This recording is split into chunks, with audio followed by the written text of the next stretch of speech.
कक्षा 11 इतिहास के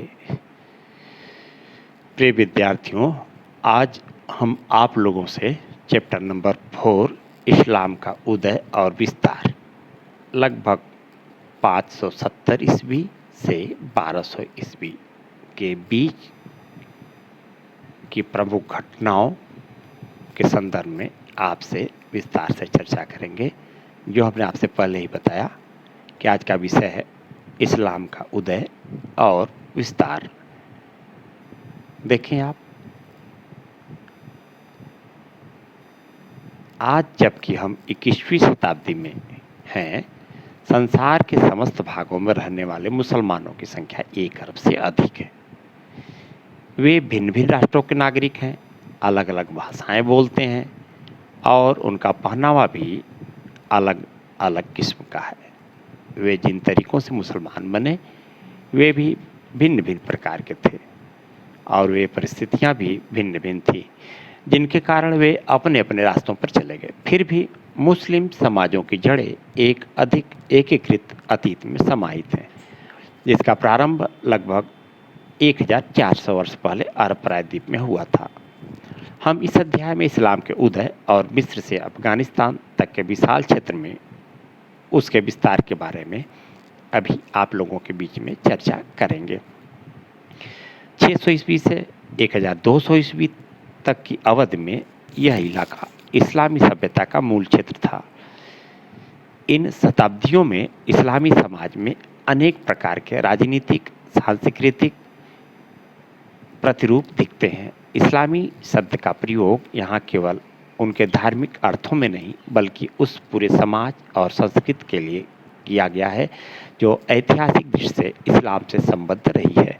इस समाज में जो कुछ घटित हो रहा था उसका उद्भव सीधे धर्म से नहीं हुआ था, बल्कि उसका उद्भव एक ऐसे समाज में हुआ था जिसमें मुसलमानों को और उनके धर्म को सामाजिक रूप से प्रमुखता प्राप्त थी। गैर मुसलमान भले ही कुछ गौड़ सही, लेकिन हमेशा इस समाज के अभिन्न अंग रहे, जैसे कि ईसाई प्रदेशों में यहूदी थे। इस्लामी क्षेत्रों के सन 600 से 1200 तक के इतिहास के बारे में हमारी समझ इतिवृत्तों तथा त्वारीख पर, जिसमें घटनाओं का वृत्तांत कालक्रम के अनुसार दिया जाता है, और अर्ध ऐतिहासिक कृतियों पर आधारित है, जैसे जीवन चरित्र अर्थात सीरा, पैगंबर के कथनों और कृत्यों के अभिलेख, हदीथ और कुरान के बारे में टीकाएं, तफसीर। इन कृतियों का निर्माण जिन सामग्री से किया गया था वह प्रत्यक्षदर्शी वृत्तांतों, अखबार का बहुत बड़ा संग्रह था। ये वृत्तांत विशेष कालावधि में मौखिक रूप से बताकर अथवा कागज पर लिखित रूप में लोगों तक पहुँचे। ऐसी प्रत्येक सूचना, खबर की प्रामाणिकता की जांच एक आलोचनात्मक तरीके से की जाती थी, जिसमें सूचना भेजने, इसनाद की श्रृंखला का पता लगाया जाता था, वर्णनकर्ता की विश्वसनीयता स्थापित की जाती थी। यद्यपि यह तरीका नितांत दोष रहित नहीं था, लेकिन मध्यकालीन मुस्लिम लेखक सूचना का चयन करने और अपने सूचनादाताओं के अभिप्राय को समझने के मामले में विश्व के अन्य भागों के अपने समकालीन लोगों की अपेक्षा अधिक सतर्क थे। विवादास्पद मुद्दों के मामले में उन्होंने अपने स्रोतों से ज्ञात एक ही घटना के विभिन्न रूपांतरण प्रस्तुत किए और उन्हें परखने का कार्य अपने पाठकों के लिए छोड़ दिया। उनके अपने समय के आसपास की घटनाओं के बारे में उनका वर्णन अधिक सुनियोजित और विश्लेषणात्मक है।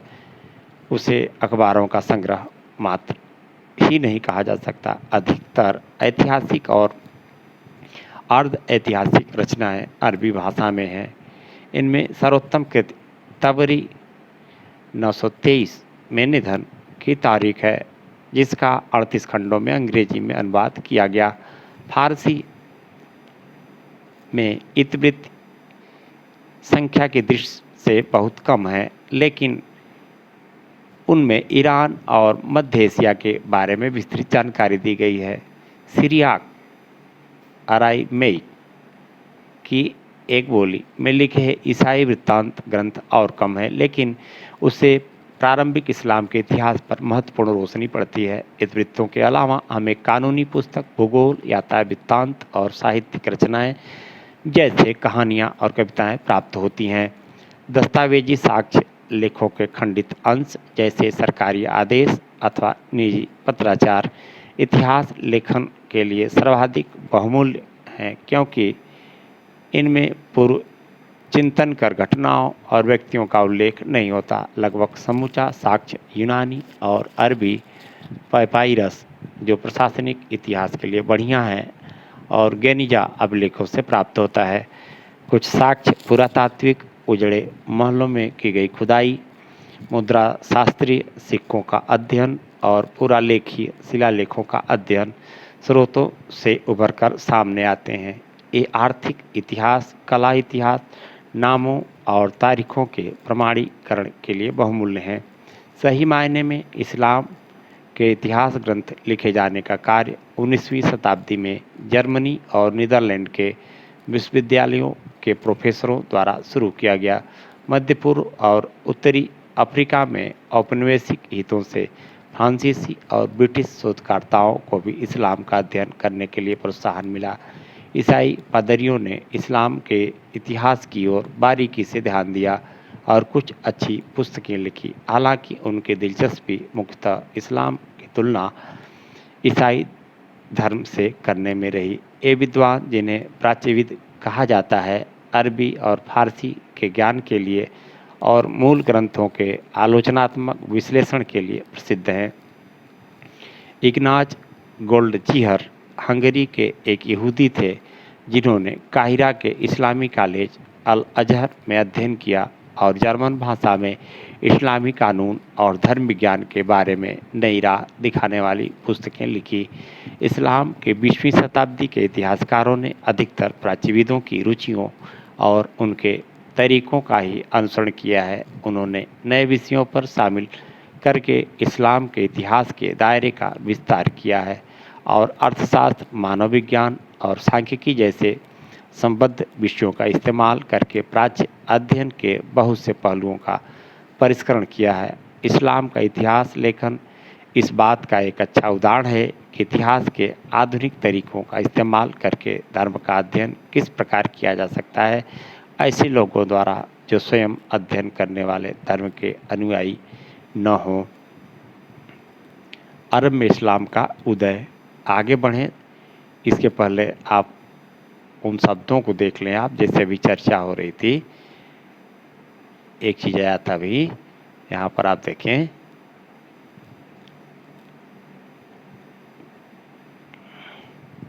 एराइमेइक हिब्रू और अरबी से संबंधित भाषा है। अशोक के अभिलेखों में भी इसका प्रयोग किया गया है। अराइमेइक हिब्रू और अरबी से संबंधित भाषा है।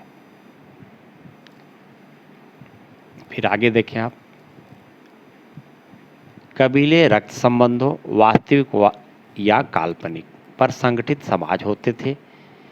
अरबी कबीले वंशों से बने हुए होते थे अथवा बड़े परिवारों के समूह होते थे। गैर रिश्तेदार वंशों का गढ़े हुए वंशक्रम के आधार पर इस आशा के साथ आपस में विलय होता था कि नया कबीला शक्तिशाली होगा। गैर अरब व्यक्ति मवाली कबीलों के प्रमुखों के संरक्षण से सदस्य बन जाते थे, लेकिन इस्लाम में धर्मांतरण के बाद भी मवालियों के साथ अरब मुसलमानों द्वारा समानता का व्यवहार नहीं किया जाता था और उन्हें अलग मस्जिदों में इबादत करनी पड़ती थी। अरब में इस्लाम का उदय। धर्मनिष्ठा, समुदाय और राजनीति। यहाँ हम केवल आपको विषय संदर्भित जानकारी देंगे, पर कुछ शब्द ऐसे हैं जो प्राचीन काल और बीच के समयों में या अब, इन शब्दों के अर्थों को लोगों ने अलग अलग दृष्टि से देखा, जिसकी वजह से विवाद की स्थिति बार बार बनती रही। जैसे धर्म शब्द है, धर्म तो वही है जिसे धारण किया जा सकता है, पर और जिसे धारण नहीं किया जा सकता वह धर्म नहीं है। अर्थात धर्म में युद्ध होगा ही नहीं, धर्म में विवाद होगा ही नहीं। पर जहाँ युद्ध है या जहाँ विवाद है वह धर्म नहीं बल्कि कुछ और है। परंतु ऐतिहासिक जो शब्दावलियाँ हैं उनमें धर्म के मायने कुछ अलग तरीके से लगाए जाते हैं। विद्यार्थियों के लिए हमने यहाँ पर यह प्रमुख बात बताई कि धर्म में किसी प्रकार का कोई विवाद नहीं होता। आप देखें, अरब में इस्लाम का उदय, धर्मनिष्ठा, समुदाय और राजनीति। सन 612 ईस्वी से 632 में पैगंबर मोहम्मद ने एक ईश्वर अल्लाह की पूजा करने का और आस्तिकों अर्थात उम्मा के एक ही समाज की सदस्यता का प्रचार किया। यह इस्लाम का मूल था। पैगंबर मोहम्मद सौदागर थे और भाषा तथा संस्कृत की दृष्टि से अरबी थे। 6ठी शताब्दी की अरब संस्कृति अधिकांशतः अरब प्रायद्वीप और दक्षिणी सीरिया और मेसोपोटामिया के क्षेत्रों तक सीमित थी। अरब लोग कबीलों में बटे हुए थे। प्रत्येक कबीले का नेतृत्व एक शेख द्वारा किया जाता था, जो कुछ हद तक पारिवारिक संबंधों के आधार पर, लेकिन ज़्यादातर व्यक्तिगत साहस, बुद्धिमत्ता और उदारता मुरौआ के आधार पर चुना जाता था। प्रत्येक कबीले के अपने स्वयं के देवी देवता होते थे, जो बूतों सनम के रूप में देवालयों में पूजे जाते थे। बहुत से अरबी कबीले खानाबदोश, बद्दू यानी बेदुइन होते थे, जो खाद्य मुख्यतः खजूर और ऊँटों के लिए चारे की तलाश में रेगिस्तान में सूखे क्षेत्रों से हरे भरे क्षेत्रों, नखलिस्तानों की ओर जाते थे। कुछ शहरों में बस गए थे और व्यापार अथवा खेती का काम करने लगे थे। पैगंबर मोहम्मद साहब का अपना कबीला कुरैश मक्का में रहता था और उसका वहाँ के मुख्य धर्म स्थल पर नियंत्रण था। इस स्थल का ढांचा घनाकार था और उसे काबा कहा जाता था, जिसमें बुत रखे हुए थे। मक्का के बाहर के कबीले भी काबा को पवित्र मानते थे। वे इसमें अपने भी बुत रखते थे और हर वर्ग इस इबादत की धार्मिक यात्रा हज करते थे। मक्का यमन और सीरिया के बीच के व्यापारिक मार्गों के एक चौराहे पर स्थित था, जिससे शहर का महत्व और बढ़ गया।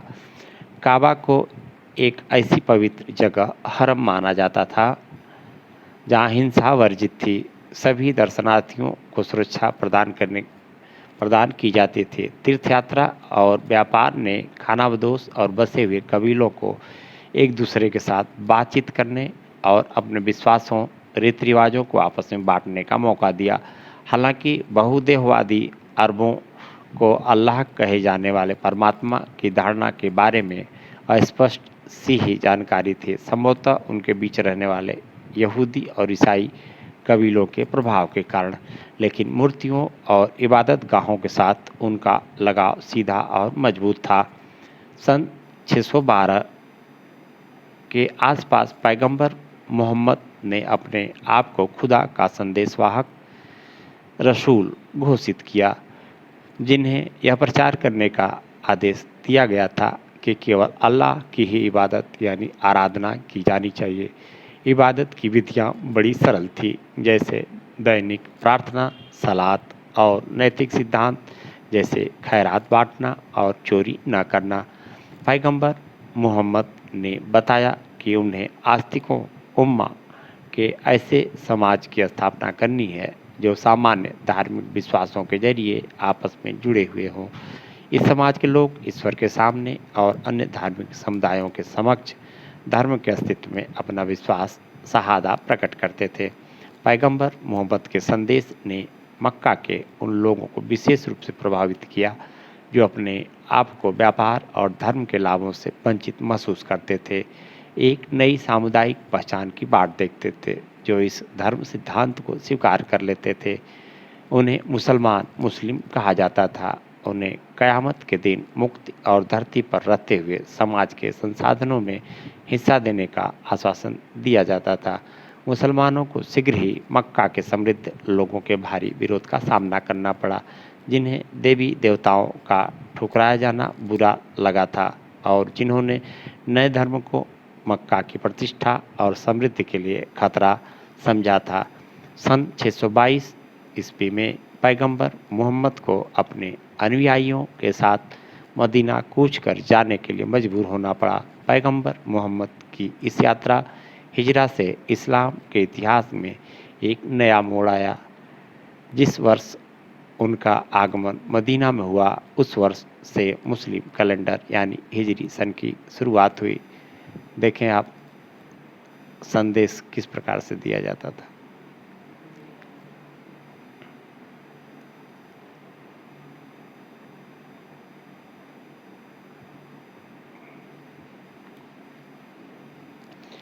इस्लामी कैलेंडर हिजरी सन की स्थापना उमर की खिलाफत के समय की गई थी, जिसका पहला वर्ष 622 ईस्वी में पड़ता था। हिजरी सन की तारीख को जब अंग्रेजी में लिखा जाता है तो वर्ष के बाद AH लगाया जाता है। हिजरी वर्ष चंद्र वर्ष है जिसमें 354 दिन, 29 अथवा 30 दिनों के 12 महीने मुहर्रम से धुल हिज्जा तक होते हैं। प्रत्येक दिन सूर्यास्त के समय से और प्रत्येक महीना अर्ध चंद्र के दिन से शुरू होता है। हिजरी वर्ष सौर वर्ष से 11 दिन कम होता है। हिजरी का कोई भी धार्मिक त्यौहार जिनमें रमज़ान के रोज़े, ईद और हज शामिल है, मौसम के अनुरूप नहीं होता। हिजरी कैलेंडर की तारीखों को ग्रेगोरियन कैलेंडर, जिसकी स्थापना पोप ग्रेगरी 13वें द्वारा 1282 ईस्वी में की गई थी, की तारीखों के साथ मिलाने का कोई सरल तरीका नहीं है। इस्लामी अर्थात H और ग्रेगोरियन क्रिश्चियन C वर्षों के बीच मोटे रूप से समानता की गणना निम्नलिखित इन फार्मूलों से की जा सकती है। आप देख रहे हैं H गुणे 32/33 ब्रैकेट में ब्रैकेट क्लोज प्लस 622 = C और आगे देखें ब्रैकेट में C लेस 622 ब्रैकेट बंद इंटू 33/32 = H। ये फार्मूला मोटे रूप में किसी धर्म का जीवित रहना उस पर विश्वास करने वाले लोगों के जिंदा रहने पर निर्भर करता है। उन लोगों के समुदाय को आंतरिक रूप से मजबूत बनाना और उन्हें बाहरी खतरों से बचाना जरूरी होता है। सुदृढ़ीकरण और सुरक्षा के लिए राजनीतिक संस्थाओं की आवश्यकता होती है, जैसे राज्य और सरकारें, जो या तो पीछे से विरासत में प्राप्त होती हैं या फिर बाहर से प्राप्त की जाती है, अथवा जिनका निर्माण बिल्कुल नए सिरे से करना पड़ता है। पैगंबर मोहम्मद ने इन तीनों तरीकों से मदीना में एक राजनीतिक व्यवस्था की स्थापना की, जिसने उनके अनुयायियों को सुरक्षा प्रदान की जिसकी उन्हें आवश्यकता थी। इसके साथ साथ शहर में चल रही कलह को सुलझाया। उम्मा को एक बड़े समुदाय के रूप में बदला गया ताकि मदीना के बहुदेववादियों और यहूदियों को पैगंबर मोहम्मद साहब के राजनीतिक नेतृत्व के अंतर्गत लाया जा सके। पैगंबर मोहम्मद ने कर्मकांडों जैसे उपवास और नैतिक सिद्धांतों को बढ़ाकर और उन्हें परिष्कृत कर धर्म को अपने अनुयायियों के लिए मजबूत बनाया। मुस्लिम समुदाय कृषि और व्यापार से प्राप्त होने वाले राजस्व और इसके अलावा खैरात, कर, ज़कात से जीवित रहा। इसके अलावा मुसलमान, आगे हम बढ़ें इसके पहले आप देख लें उस समय का एक चित्र जो आपके सामने है, किस तरह से काबा में तीर्थयात्री 15वीं शताब्दी की एक फारसी हस्तलिपि से लिया गया चित्र ये रहा। मुसलमान मक्का के काफिलों और निकट के नखलिस्तानों पर छापे भी मारते थे।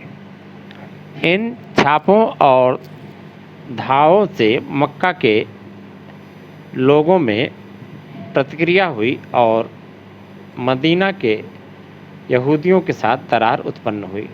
मक्का को जीत लिया गया और एक धार्मिक प्रचारक और राजनीतिक नेता के रूप में पैगंबर मोहम्मद की प्रतिष्ठा दूर दूर तक फैल गई।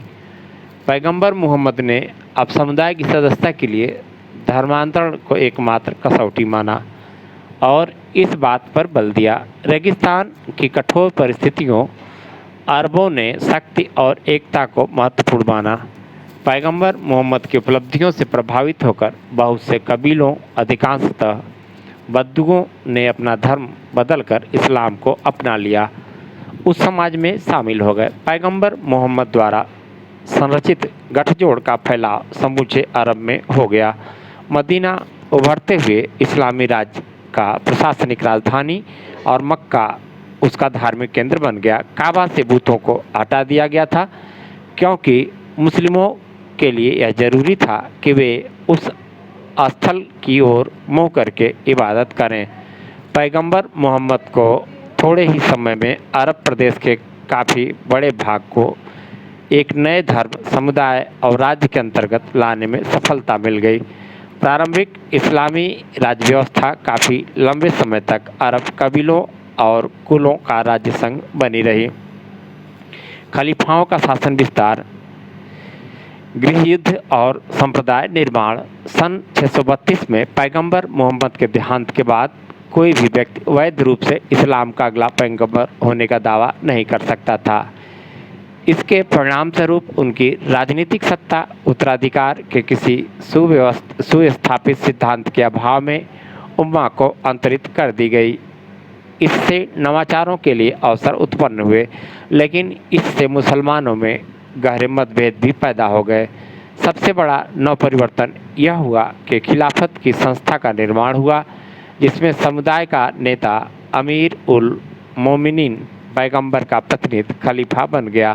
पहले 4 खलीफाओं 632 ईस्वी से 661 ने पैगंबर के साथ अपने गहरे और नज़दीकी संबंध के आधार पर अपनी शक्तियों का औचित्य स्थापित किया। पैगंबर द्वारा दिए मार्ग निर्देशों के अंतर्गत उनका कार्य जारी रहा। खिलाफत के 2 प्रमुख उद्देश्य थे। एक तो कबीलों पर नियंत्रण कायम करना, जिनसे मिलकर उम्मा का गठन हुआ था, और दूसरा राज्य के लिए संसाधन जुटाना। पैगंबर मोहम्मद के देहावसान के बाद बहुत से कबीले इस्लामी राज्य से टूटकर अलग हो गए। कुछ कबीलों ने तो उम्मा के नमूने पर स्वयं अपने समाजों की स्थापना करने के लिए अपने स्वयं के पैगंबर बना लिए। पहले खलीफा अबू बकर ने अनेक अभियानों द्वारा विद्रोहों का दमन किया। दूसरे खलीफा उमर ने उम्मा की सत्ता के विस्तार की नीति को रूप प्रदान किया। खलीफा जानता था कि उम्मा को व्यापार और करों से होने वाली मामूली आय के बल पर नहीं चलाया जा सकता। यह महसूस करते हुए कि अभियानों के रूप में मारे जाने वाले छापों से लूट की भारी धनराशि गमीना प्राप्त की जा सकती है, खलीफा और उसके सेनानियों ने पश्चिम में बाइजेंटाइन साम्राज्य और पूर्व में ससानी साम्राज्य के इलाकों को जीतने के लिए अपने कबीलों की शक्ति जुटाई। बाइजेंटाइन और ससानी साम्राज्य जब अपनी शक्ति के सर्वोच्च शिखर पर थे तो वे विशाल क्षेत्रों पर शासन करते थे और अरब में अपने राजनीतिक और वाणिज्यिक हितों को आगे बढ़ाने के लिए उनके पास बड़ी मात्रा में संसाधन थे।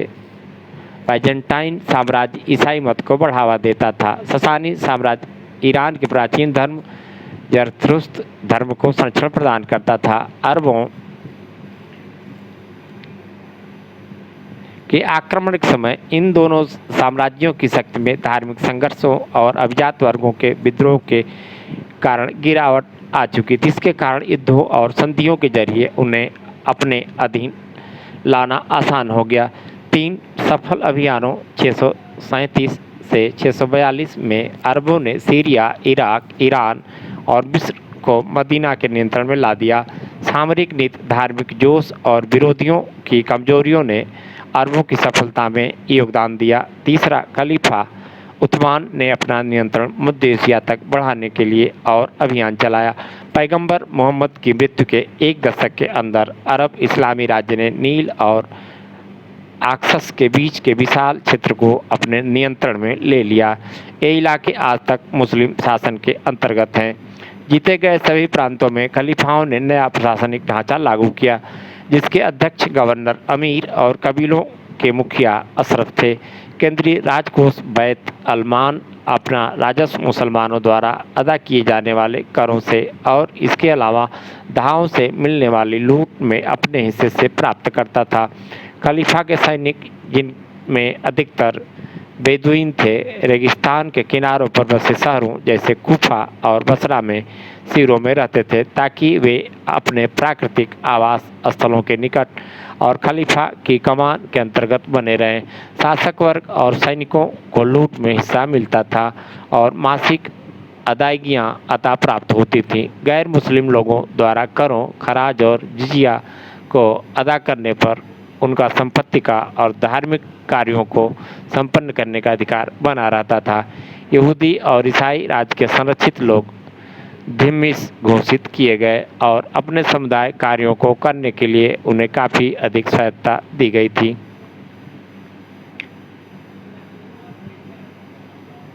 राजनीतिक विस्तार और एकीकरण का कार्य अरब कबीले सरलता से नहीं कर पाए। राज क्षेत्र के विस्तार से संसाधनों और पदों के वितरण के बारे में पैदा हुए झगड़े उम्मा की एकता के लिए खतरा बन गए। प्रारंभिक इस्लामी राज्य के शासन में मक्का के कुरैश लोगों का ही बोलबाला था। तीसरा खलीफा उस्मान 644 से 56 भी एक कुरैश था और उसने अधिक नियंत्रण प्राप्त करने के लिए प्रशासन को अपने ही आदमियों से भर दिया। इससे राज्य का मक्काई स्वरूप और अधिक जोरदार हो गया। परिणाम स्वरूप अन्य कबीलों के साथ झगड़े पैदा हो गए।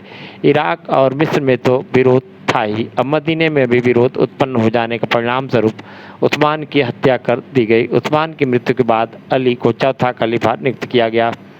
अली द्वारा 656 से 661 उन लोगों के खिलाफ जो मक्का के अभिजात तंत्र का प्रतिनिधित्व करते थे, दो युद्ध लड़े जाने के बाद मुसलमानों में दरार और गहरी हो गई। अली ने अपने आप को कूफा में स्थापित कर लिया। मुहम्मद की पत्नी आयशा के नेतृत्व वाली सेना को ऊँट की लड़ाई 657 में पराजित कर दिया, लेकिन वह उस्मान के नातेदार और सीरिया के गवर्नर मुआविया के नेतृत्व वाले गुट का दमन नहीं कर सका। अली का दूसरा युद्ध, जो सिफ्फिन उत्तरी मेसोपोटामिया में हुआ था, संधि के रूप में समाप्त हुआ, जिसने उसके अनुयायियों को दो धड़ों में बांट दिया। कुछ उसके वफादार बने रहे, जबकि अन्य लोगों ने उसका साथ छोड़ दिया। वे खरजी कहलाने लगे। इसके शीघ्र बाद एक खरजी द्वारा कूफा में एक मस्जिद में अली की हत्या कर दी गई। उसकी मृत्यु के बाद उसके अनुयायियों ने उसके पुत्र हुसैन और उसके वंशजों के प्रति अपनी निष्ठा प्रकट की। मुआविया ने 661 में अपने आप को अगला खलीफा घोषित कर दिया और उमय्यद वंश की स्थापना की, जो 750 तक चलता रहा। युद्धों के बाद ऐसा प्रतीत होता था कि अरबों का आधिपत्य विखंडित हो जाएगा। इस बात के भी संकेत थे कि कबायली विजेता अपने अधीनस्थों लोगों को परिष्कृत संस्कृति को अपना रहे थे। कुरैश कबीले के एक समृद्ध वंश उन्मत्त के अधीन सुदृढ़ीकरण का दूसरा दौर था। उन्मत्त और राजतंत्र का केंद्रीकरण। बड़े बड़े क्षेत्रों पर विजय प्राप्त होने से मदीना में स्थापित खिलाफत नष्ट हो गई और उसका स्थान बढ़ते हुए सत्तावादी राजतंत्र ने ले लिया। उम्मैदों ने ऐसे बहुत से राजनीतिक उपाय किए जिनसे उम्मा के भीतर उनका नेतृत्व सुदृढ़ हो गया। पहले उम्मयद खलीफा मुआविया ने दशमिक को अपने राजधानी बनाया और फिर बाइजेंटाइन साम्राज्य की राजदरबारी रस्मों और प्रशासनिक संस्थाओं को अपना लिया। उसने वंशगत उत्तराधिकार की परंपरा भी प्रारंभ की और प्रमुख मुसलमानों को मना कर लिया कि वे उसके पुत्र को उसका वारिस स्वीकार करें। मना लिया कि वे उसके पुत्र को उसका वारिस स्वीकार करें। उसके बाद आने वाले खलीफाओं ने भी ये नवीनतम परिवर्तन अपना लिए, जिसके फलस्वरूप उम्मैद 90 वर्ष तक और अब्बासी 2 शताब्दियों तक सत्ता में बने रहे। उम्मैद राज अब एक साम्राज्यिक शक्ति बन चुका था। अब वो सीधे इस्लाम पर आधारित नहीं था, बल्कि वह शासन कला और सीरियाई सैनिकों की वफादारी के बल पर चल रहा था। शासन में ईसाई सलाहकार और इसके अलावा जरथुस्त लिपिक और अधिकारी भी शामिल थे, लेकिन इस्लाम उम्मयद शासन को वैधता प्रदान करता रहा। उम्मयद हमेशा एकता के लिए अनुरोध करते रहे और विद्रोही को इस्लाम के नाम पर दबाते रहे। विद्रोहों को उन्होंने अपनी अरबी सामाजिक पहचान बनाए रखी। अब्द अल मलिक और उसके उत्तराधिकारियों के शासनकाल में अरब और इस्लाम दोनों पहचानों पर मजबूती से बल दिया जाता रहा। अब्द अल मलिक ने जो नीतियां अपनाई उनमें अरबी को प्रशासन की भाषा के रूप में अपनाया और इस्लामी सिक्कों को जारी करना शामिल था। खिलाफत में जो सोने के दिनार और चांदी के दिरहम चल रहे थे वे रोमन और ईरानी सिक्कों दिनारियस और द्राख्मा की अनुकृतियां थे, जिन पर सलीब और अग्निवेदी के चिन्ह बने होते थे, और यूनानी और पहलवी ईरान की भाषा में लेख अंकित होते थे। इन चिन्हों को हटा दिया गया और सिक्कों पर अब अरबी भाषा में लिखा गया। अब्द अल मलिक ने जेरूसलम में डोम ऑफ रॉक बनवाकर अरब इस्लामी पहचान के विकास में भी एक अत्यंत प्रदर्शनीय योगदान दिया। यहाँ पे देखें आप,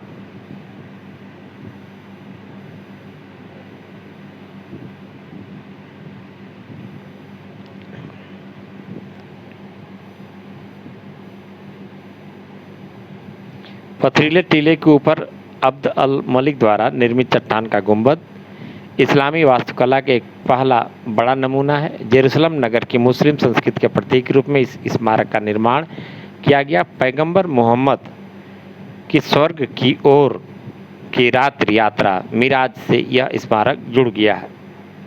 यह इसका रहस्यमय महत्व है। देखें आप फिर से,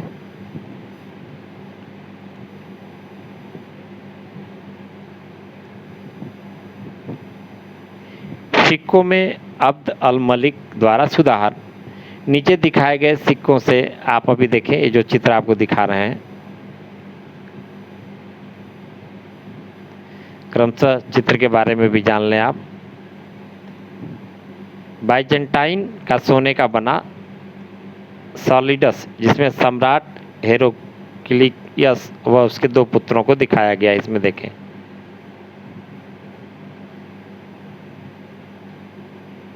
हेराक्लियस और उसके दो पुत्र। और यहाँ देखें,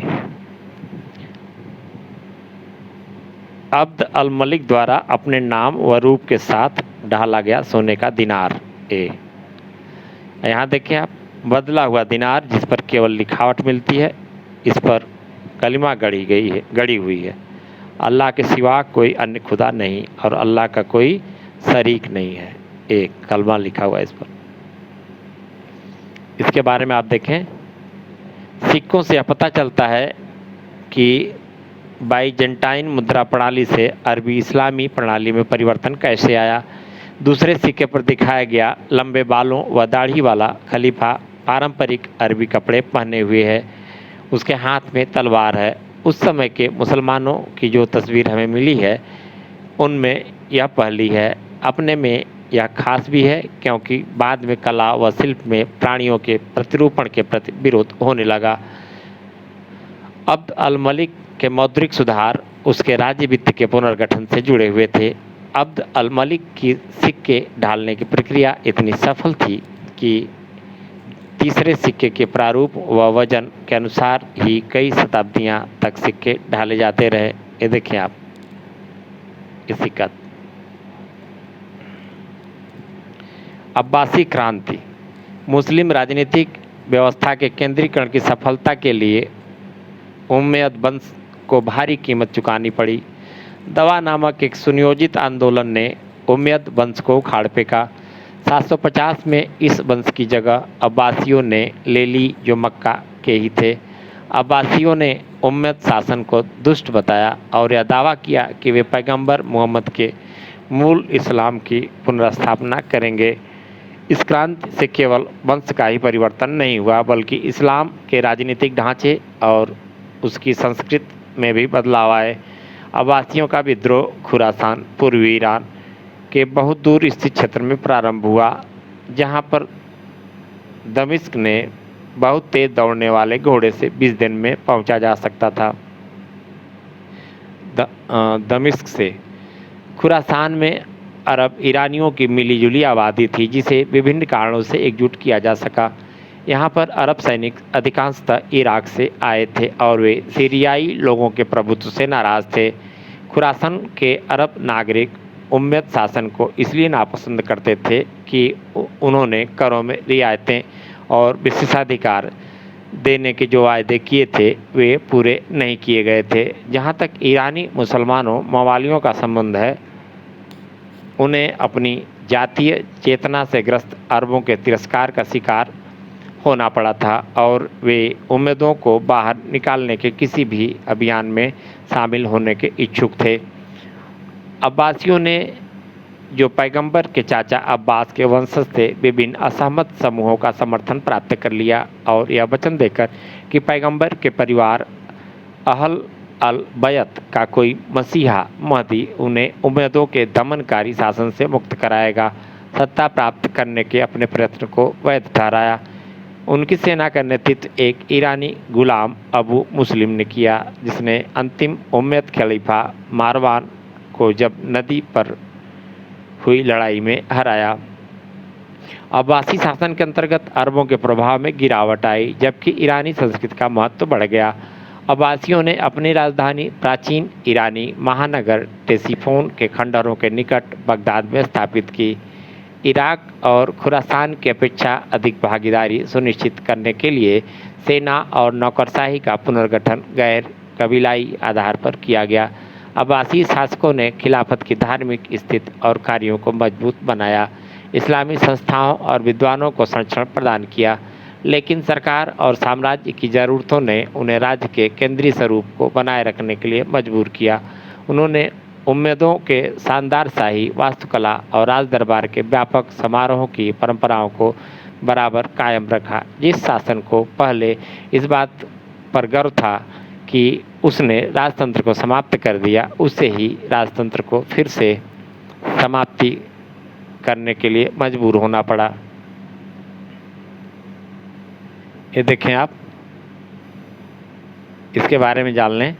दूसरी अब्बासी राजधानी समारा की अल मुत्तकिल की महान मस्जिद, इसे 850 ईस्वी में बनाया गया। इसकी ईंट की बनी हुई मीनार 50 मीटर ऊंची है। मेसोपोटामिया की वास्तुकला की परंपराओं से प्रेरित यह कई शताब्दियों तक दुनिया की सबसे बड़ी मस्जिद थी। देख लें आप।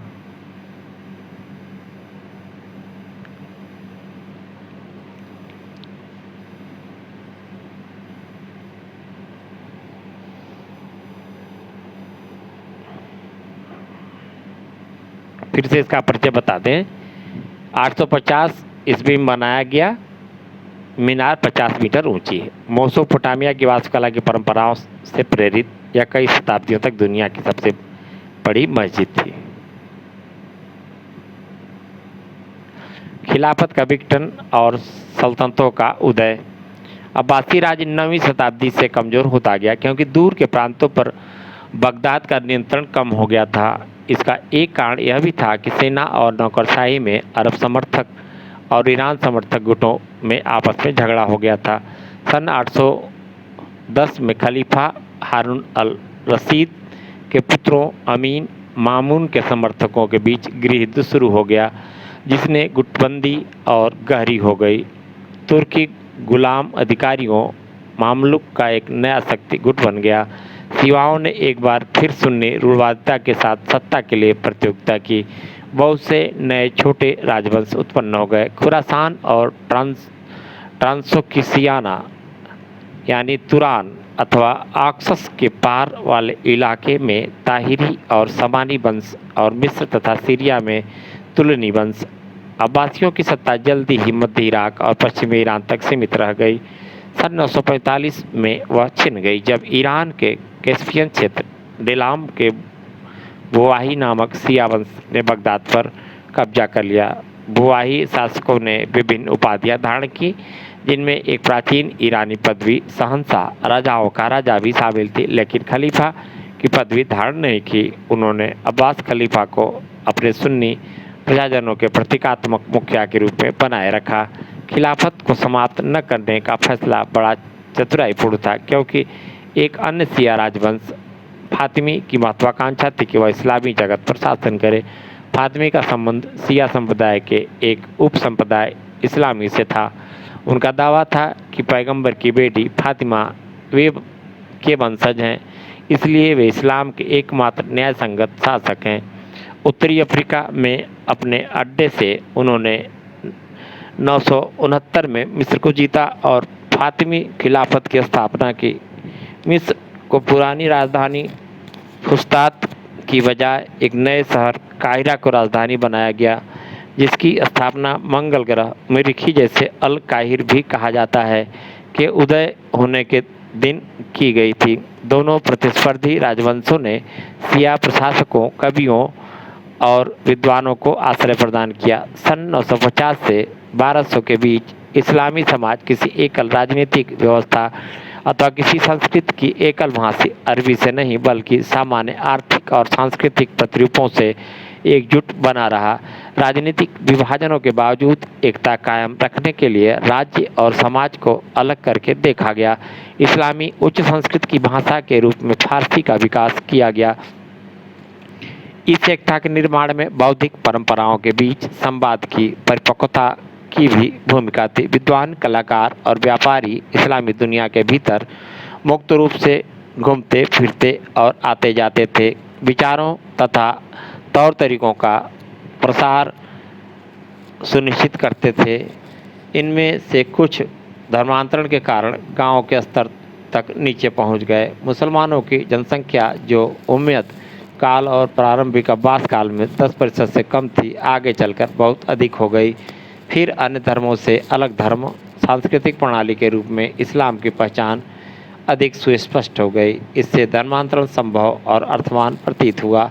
10वीं और 11वीं शताब्दी में तुर्की सल्तनत के उदय से अरबों और ईरानियों के साथ एक तीसरा प्रजातीय समूह जुड़ गया। तुर्किस्तान के मध्य एशियाई घास के मैदानों, अरल सागर के उत्तर पूर्व में चीन की सीमाओं तक के खानाबदोश कबायली लोग थे, जिन्होंने धीरे धीरे इस्लाम को अपना लिया। वे कुशल सवार और योद्धा थे। वे गुलामों और सैनिकों के रूप में अब्बासी, समानी और बुआवी प्रशासनों में शामिल हो गए। अपनी वफादारी तथा सैनिक योग्यताओं के कारण तरक्की करके उच्च पदों पर पहुंच गए। गजनी सल्तनत की स्थापना अल्पतिगिन 961 द्वारा की गई। उसने गजनी के महमूद 998 से 1030 द्वारा मजबूत किया गया। बुहाइयों की तरह गजनवी एक सैनिक वंश था, जिनके पास तुर्कों और भारतीयों जैसी पेशेवर सेना थी। मासूद का एक सेनापति भारतीय था, जिसका नाम तिलक था, लेकिन उनकी सत्ता और शक्ति का केंद्र खुरासान और अफगानिस्तान में था। उसके लिए अब्बासी खलीफा प्रतिद्वंदी नहीं थे, बल्कि उनकी वैधता के स्रोत थे। महमूद इस बारे में सचेत था कि वह एक गुलाम का बेटा है और वह खलीफा से सुल्तान के पद प्राप्त करने के लिए बहुत इच्छुक था।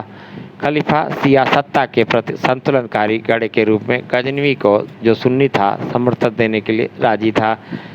सजलुक तुर्क, समानियों और काराखानियों आगे पूर्व की ओर आए गैर मुस्लिम तुर्क की सेनाओं में सैनिकों के रूप में तुरान में दाखिल हो गए। उन्होंने बाद में अपने आप को दो भाइयों तुगरिल और छागरी बेग के नेतृत्व में एक शक्तिशाली समूह के रूप में स्थापित कर लिया। गजनी के महमूद की मृत्यु के बाद की अव्यवस्था का लाभ उठाते हुए सजुलकों ने 1037 में खुरासान को जीत लिया और निशापुर को अपनी पहली राजधानी बनाया। इसके बाद सजुलकों ने अपना ध्यान पश्चिमी फारस और इराक, जहां बुहाइयों का शासन था, की ओर दिया।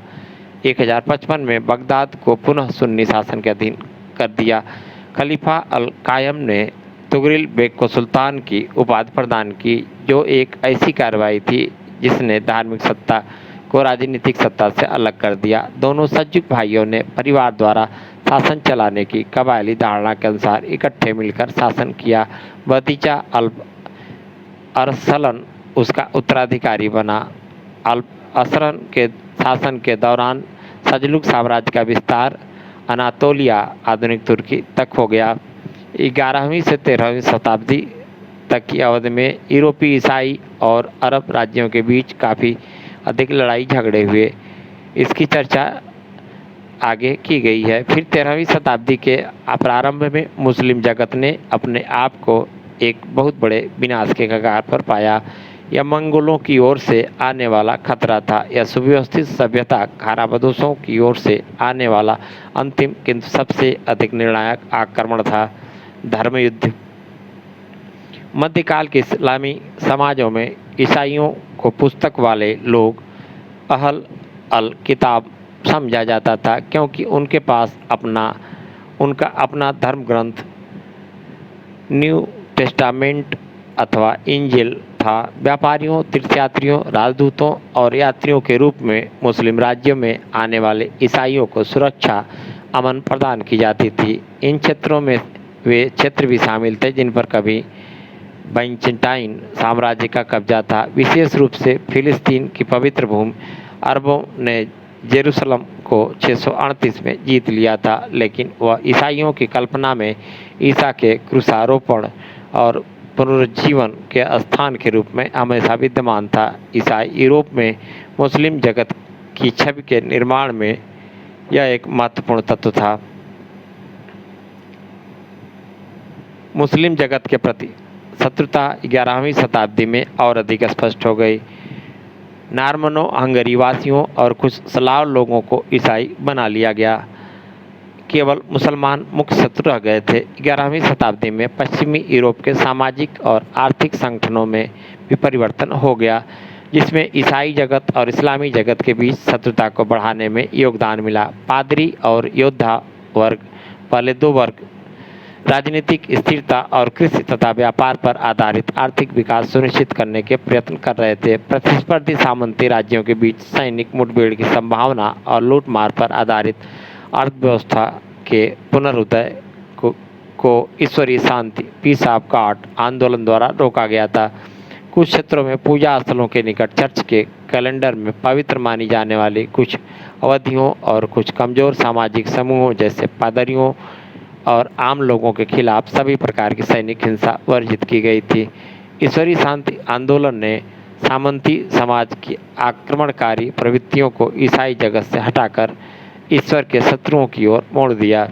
इससे एक ऐसा वातावरण का निर्माण हो गया जिसमें अविश्वासियों, विधर्मियों के खिलाफ लड़ाई न केवल उचित अपितु प्रशंसनीय समझी जाने लगी। 1092 में बगदाद के सल्जुक सुल्तान मलिक शाह की मृत्यु के बाद उसके साम्राज्य का विघटन हो गया। इससे बाइजेंटाइन सम्राट एलेक्सियस प्रथम को एशिया माइनर और उत्तरी सीरिया को फिर से हथियाने का मौका मिल गया। पोप अर्बन द्वितीय के लिए ईसाई धर्म को फिर से जीवित करने का एक अवसर था। 1095 में पोप ने बाइजेंटाइन सम्राट के साथ मिलकर पूर्ण देश होली लैंड को मुक्त कराने के लिए ईश्वर के नाम पर युद्ध के लिए आह्वान किया। 1095 और 1291 के बीच पश्चिमी यूरोपीय ईसाइयों के पूर्वी भूमध्य सागर लेवेंट के तटवर्ती इलाकों में मुस्लिम शहरों के खिलाफ युद्धों की योजना बनाई और फिर लगातार अनेक युद्ध लड़े गए। इन लड़ाइयों को बाद में धर्म युद्ध का नाम दिया गया। प्रथम धर्म युद्ध 1098-1099 में फ्रांस और इटली के सैनिकों ने सीरिया में एंटीओक और जेरूसलम पर कब्जा कर लिया। शहर में मुसलमानों और यहूदियों की विद्वेषपूर्ण हत्याएं की गई। शहर पर विजय प्राप्त कर ली गई, जिसके बारे में ईसाइयों और मुसलमानों दोनों ने काफ़ी लिखा है। मुस्लिम लेखकों ने ईसाइयों, जिन्हें फिरंगी अथवा इम्फ्रिंजी कहा जाता था, के आगमन पर उल्लेख पश्चिमी लोगों के आक्रमण के रूप में किया है। उन्होंने सीरिया, फिलिस्तीन के क्षेत्र में जल्दी ही धर्म युद्ध द्वारा जीते गए 4 राज्य स्थापित कर लिए। इन क्षेत्रों को सामूहिक रूप से आउटरेमर समुद्र पारी भूमि कहा जाता था। बाद के धर्म युद्ध इसकी रक्षा और विस्तार के लिए किया गया। आउटरेमर प्रदेश कुछ समय तक भली बात कायम रहा, लेकिन जब तुर्कों ने 1144 में एडेसा पर कब्जा कर लिया तो पोप ने एक दूसरे धर्मयुद्ध 1145 से 1149 के लिए अपील की। एक जर्मन और फ्रांसीसी सेना ने दमिश्क पर कब्जा करने की कोशिश की, लेकिन उन्हें हराकर घर लौटने के लिए मजबूर कर दिया। इसके बाद आउटरैमर की शक्ति धीरे धीरे क्षीण होती गई। धर्मयुद्ध का जोश अब खत्म हो गया। ईसाई शासकों ने विलासिता से जीना और नए नए इलाकों के लिए लड़ाई लड़ना शुरू कर दिया। सलाहदीन ने एक मिस्री सीरियाई साम्राज्य स्थापित किया। ईसाइयों के विरुद्ध धर्मयुद्ध का आह्वान किया, उन्हें 1187 में पराजित किया। उसने पहले धर्मयुद्ध के लगभग एक शताब्दी बाद जेरूसलम पर फिर से कब्जा कर लिया। उस समय के अभिलेखों से संकेत मिलता है कि ईसाई लोगों के साथ सलाह अल-दीन का व्यवहार दयामय था, जो विशेष रूप से उन तरीकों के व्यवहार के विपरीत था जैसा पहले ईसाइयों ने मुसलमानों और यहूदियों के साथ किया था। हालांकि उसने the church of the holy sepulchre की अवरक्षा का काम ईसाइयों को सौंप दिया था, लेकिन बहुत से गिरजाघरों को मस्जिदों में बदल दिया गया और जेरूसलम एक बार फिर मुस्लिम शहर बन गया। इस शहर के छिन जाने से 1189 में तीसरे धर्मयुद्ध के लिए प्रोत्साहन मिला, लेकिन धर्मयुद्ध करने वाले फिलिस्तीन में कुछ तटवर्ती शहरों और ईसाई तीर्थयात्रियों के लिए जेरूसलम में मुक्त रूप से प्रवेश के सिवाय और कुछ प्राप्त नहीं कर सके। मिस्र के शासकों मामलुकों ने अंततः 1291 में धर्मयुद्ध करने वाले सभी ईसाइयों को समूचे फिलिस्तीन से बाहर निकाल दिया। धीरे धीरे यूरोप की इस्लाम में सैनिक दिलचस्पी समाप्त हो गई और उसका ध्यान अपने आंतरिक राजनीतिक और सांस्कृतिक विकास की ओर केंद्रित हो गया। इन धर्मयुद्धों ने ईसाई मुस्लिम संबंधों के दो पहलुओं पर अस्थायी प्रभाव छोड़ा। इनमें से एक था मुस्लिम राज्यों का अपने ईसाई प्रजाजनों की ओर कठोर रुख, जो लड़ाइयों की कड़वी यादों और मिलीजुली आबादी वाले इलाकों में सुरक्षा की जरूरतों का परिणाम था। दूसरा था मुस्लिम सत्ता की बहाली के बाद भी पूर्व और पश्चिम के बीच व्यापार में इटली और व्यापारिक समुदायों पीसा, जेनेवा और वेनिस का अधिक प्रभाव। हम आगे बढ़ें इसके पहले कुछ प्रमुख चित्र दिखा दें आपको। देखें आप यह चित्र। एलेप्पो एक हित्तिता, असीरियाई व हेलेनिक स्थल। अरबों ने 636 में इस पर अधिकार कर लिया। अगले 1000 वर्ष तक यह लड़ाई चलती रही। युद्धरत धर्मदाओं को देखिए।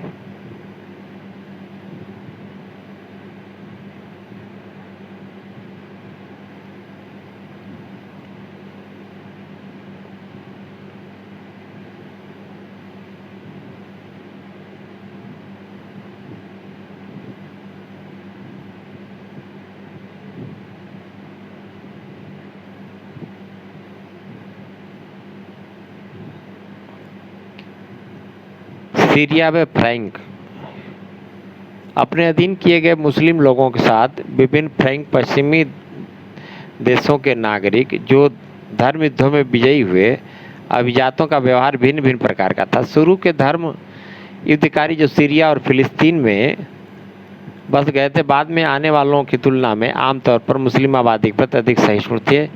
12वीं शताब्दी के एक सीरियाई मुसलमान उसामा इब्न मुनकित ने अपने संस्मरणों में अपने नए पड़ोसियों के बारे में कुछ दिलचस्प बातें कही हैं। फ्रैंक लोगों में कुछ लोग ऐसे हैं जो इस देश में बस गए हैं, मुसलमानों के साथ जुड़े हुए हैं। वे नए आने वालों से बेहतर हैं, लेकिन वे नियम पर अपवाद हैं। उनके आधार पर कोई निष्कर्ष नहीं निकाला जा सकता। उदाहरण देखिए, एक बार मैंने किसी आदमी को व्यापार के लिए एंटीओक भेजा। उस समय चीफ थियोडोर सुफियानस, एक पूर्वी ईसाई, वहाँ पर था। वह और मैं आपस में दोस्त थे। तब तक एंटीओक में हर तरह से शक्तिशाली था। वह तब एक दिन उसने मेरे आदमी से कहा, मेरे एक फ्रैंक मित्र ने मुझे आमंत्रित किया है, मेरे साथ चलो और देखो कि वे लोग किस प्रकार रहते हैं। मेरी आदमी ने मुझे बताया, इसलिए मैं उसके साथ चला गया और हम उन पुराने सूरवीरों में से एक सूरवीर नाइट के घर पहुंच गए जो प्रथम फ्रैंक अभियान के साथ आए थे। वह अब राज्य और सेना की सेवा में निवृत्त हो चुका था। उसके पास एंटीओक में संपत्ति, जहाँ वह रहता था। उसने बहुत ही सफाई से स्वादिष्ट भोजन परोसा था। उसने देखा कि मैं खाने में संकोच कर रहा हूँ और तब उसने कहा, जी भरकर खाना खाओ, क्योंकि मैं फ्रैंक खाना नहीं खाता। मेरे पास मिस्री महिलाएं हैं जो मेरा खाना बनाती हैं और वे जो कुछ तैयार करती हैं उसके अलावा मैं और कुछ नहीं खाता। न कभी सूअर के मांस का मेरे घर के अंदर प्रवेश होता है, इसलिए मैंने खाना खाया, लेकिन कुछ सावधानी के साथ। और तब हम वहाँ से रवाना हुए। बाद में मैं बाजार से गुजर रहा था, तब अचानक एक फ्रैंक महिला ने मुझे पकड़ लिया और अपनी भाषा में बड़बड़ाना शुरू कर दिया। मैं यह समझ नहीं पाया कि वह क्या कर रही है। फ्रैंक लोगों की भीड़ मेरे आसपास इकट्ठा हो गई। मुझे यकीन हो गया कि मेरा अंत निकट आ गया है। तब अचानक वही सूरवीर वहाँ आ गया और उसने उस औरत से पूछा, तुम इस मुसलमान से क्या चाहती हो? उसने उत्तर दिया, इसने मेरे भाई हुर्सो की हत्या की थी। यह हुर्सो अफामिया का एक सूरवीर था जिसकी हत्या हामा की सेना के किसी सिपाही द्वारा की गई थी। तब उस सूरवीर ने चिल्लाकर उस महिला से कहा, यह व्यक्ति मध्यवर्गीय बुजुर्गा है, अर्थात यह एक व्यापारी है। यह लड़ता लड़ाता नहीं है, किसी भी किस्म का युद्ध नहीं करता। वह भीड़ पर भी चिल्लाया और तब भीड़ तितर बितर हो गई। तब उसने मेरा हाथ पकड़ा और मुझे वहाँ से ले गया। इस प्रकार उसके साथ भोजन करने का यह प्रभाव था कि उसने मुझे मृत्यु से बचा लिया। किताब अल इतिबार। इसी के साथ चैप्टर नंबर 4 इस्लाम का उदय और विस्तार, प्रथम भाग। इसको 2 भागों में विभाजित कर रखा है। प्रथम भाग यहीं पर पूर्ण होता है।